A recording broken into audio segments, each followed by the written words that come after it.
పేరుకు మహానాడు మీటింగ్. చిన్న కార్యకర్త కానుండి పెద్ద నాయకులు వరకు ప్రతి ఒక్కడు కూడా జగన్మోహన్ రెడ్డిని తిట్టడమే ఆ మీటింగ్లో ప్రధానంగా 2 రోజులు చూసాం.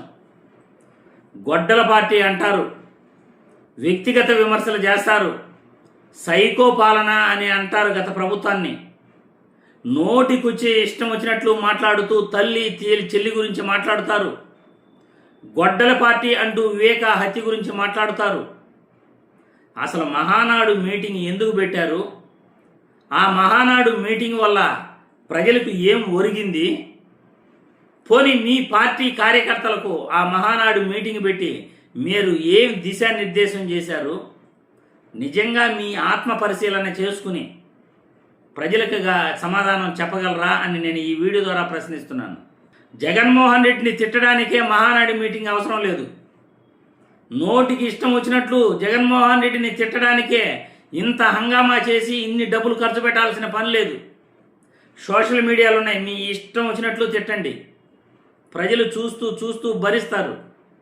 ఇంకెన్ని రోజులు భరిస్తారు? 2 సంవత్సరాలు భరిస్తారు. తర్వాత మూటగట్టి బంగాళాఖాతంలో మీ పార్టీని ఇసిరి పారేస్తారు.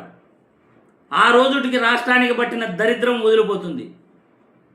ఎందుకంటే ఒక హద్దు అదుపు ఉంటుంది వ్యక్తిగత విమర్శలు చేయడానికి.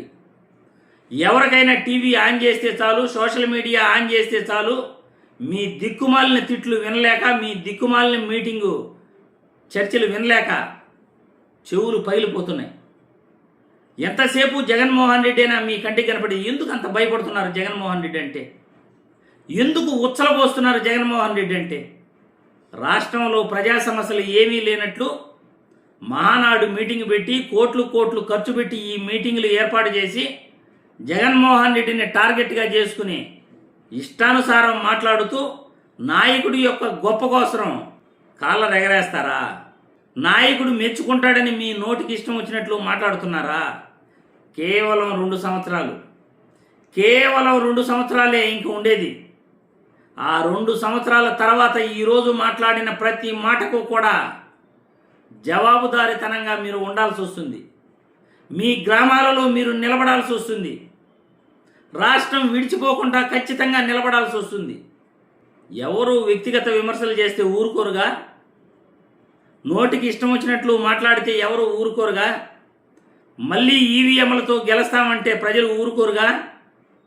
మళ్ళీ ఈవీఎంలు ఉన్నాయి, మేము ఎలాగైనా వచ్చేస్తామంటే ఈసారి ప్రజలు ఏమారరుగా? ప్రజలు రోడ్లపైకి వచ్చిన రోజు రాజకీయ పార్టీలు ఉండవు, మీ వ్యక్తిగత విమర్శలు కూడా ఆ రోజుతో పురుస్టా పడతాయి. ప్రజల్ని తక్కువ అంచనా వేస్తున్నారు మీరు. తమిళనాడులో విజయం చూశాక కూడా ప్రజలు ఎలా ఉంటారు, వాళ్ళు తిరగబడితే ఎలా ఉంటుంది, వాళ్ళ ఆలోచనలు ఎలా ఉంటాయో మీకు అర్థం కావట్లేదు. ప్రతిరోజు మీరు మీడియా ఉంది కదా, సోషల్ మీడియా ఉంది కదా అని జగన్మోహన్ రెడ్డిని విమర్శిస్తూ ఉంటే ప్రజలు ఊరుకుంటారా? రాష్ట్రంలో ప్రజా సమస్యలు ఏమీ లేనట్లు మీరు జగన్మోహన్ రెడ్డిని తిడుతూ ఉంటే ప్రజలు ఊరుకుంటారా?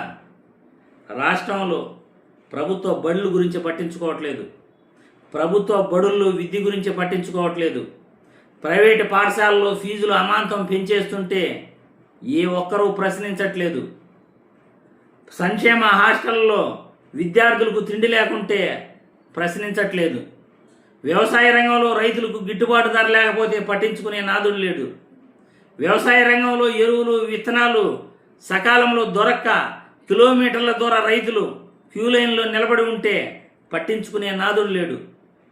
మరి ఎందులో గొప్పలు చెప్పుకుంటున్నారు మీరు? ఎందులో మీ పరిపాలన గొప్ప అని నేను ఈ వీడియో ద్వారా ప్రశ్నిస్తున్నాను. రాష్ట్రంలో ఒక్క ప్రభుత్వ ఆసుపత్రుల్లో అయినా వైద్యం కరెక్ట్గా ప్రజలకు అందుతుందా? మరి ఎందుకు మీ పరిపాలన, ఎక్కడ మీ గొప్పతనం ఉంది? ఎందుకు గొప్పలు చెప్పుకుంటున్నారు? ప్రజలకు ఆరోగ్యం కూడా అందించలేని, ప్రజలకు మంచి వైద్యం అందించలేని మీది కూడా పరిపాలనేనా? మీరు కూడా నాయకులేనా? మహానాడు మీటింగ్ పెట్టి కోట్లు ఖర్చు పెట్టి జగన్మోహన్ రెడ్డిని తిట్టడానికే వేదికగా మహానాడును తయారు చేసుకుంటారా? ఇంతకన్నా నీచం ఇంకోటి ఉండనే ఉండదు. ఆలోచించండి. మీరు చేస్తున్న పనులు ప్రజలు అసహించుకుంటున్నారు. ఈరోజు ప్రజల గురించి ఆలోచించుకుంటా, ప్రజల గురించి ఆ మహానాడు వేదికను ఉపయోగించుకోకుండా అద్భుతమైన అవకాశాన్ని చేజార్చుకుంటూ మహానాడు అని పేరు పెట్టి జగన్మోహన్ రెడ్డిని తిట్టడానికి ఆ మహానాడు వేదికగా మారిందంటే ఆ మహానుభావుడు ఎన్టీఆర్ గారు కలలుగన్న స్వరాజ్యాన్ని మీరు నిట్ట నిలువున కూల్చేస్తున్నారు అని ప్రజలందరూ కూడా అనుకుంటున్నారు.